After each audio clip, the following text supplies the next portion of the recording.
All right, let's switch gears here for a moment here. How much do you pay to use water in your home? Maybe a couple $100 max, right? Yeah, so imagine opening your mailbox and discovering a bill demanding several thousands.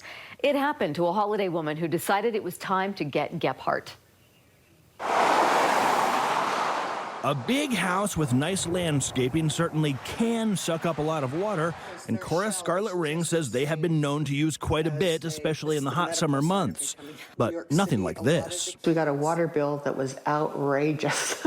Take a look. The water company wants $7,228.21, alleging that in the month of August, her home used more than 105,000 cubic feet of water. That much water would cause an Olympic-sized pool to overflow.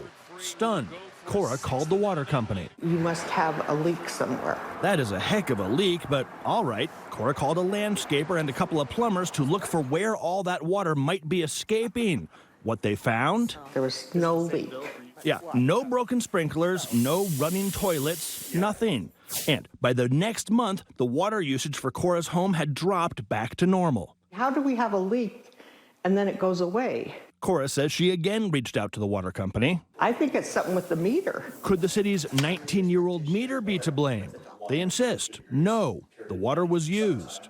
Cora cannot believe it. You'd think we would have heard it, we would have felt it, we would have seen it. And when the city threatened that Cora needed to pay or her water would be shut off, she decided it was time to call me. I would rather give that $7,000 to some type of charity than to something I didn't use. We did not use that water. These homeowners are confident there's a problem with the meter. You don't think so? No. Jason Brown is deputy director at Salt Lake City Public Utilities. He says that bill spikes are more common than you might think. We get billing complaints actually quite often. But there is usually an obvious explanation, usually a leak. In the 23 years of using these meters, they've not had a situation where the meter's been wrong. They verify that by pulling the water meters out of the ground and bringing them back here to their warehouse to run some tests. This is their meter. This is their meter, yes. The utility already tested Cora's meter, and they say they found it working, accurately reading what was going through. Still, they agreed to test it again with our cameras rolling so that we could see for ourselves. Here's your percent. Sure enough, the data shows the meter is working properly. If anything, Cora may have been undercharged a little bit, the test shows. This was a Olympic-sized pool and a half in the period of 1 month that went away. Where'd it go? I do not know. Once that commodity leaves the meter, we have no way of tracking the water. You're powerless. It's our word against their word. Yeah. There is a small silver lining for Cora.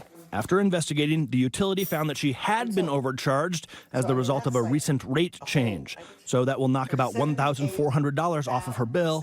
But the other $5,000, the utility plans to collect. And what happened to all that water is anybody's guess. Cora will not get any more surprise bills in the future. The water department has installed what they call a smart meter at her home. Rather than somebody driving around once a month and reading the meter, it reads every couple of hours and will alert her if there's a high flow issue in the future.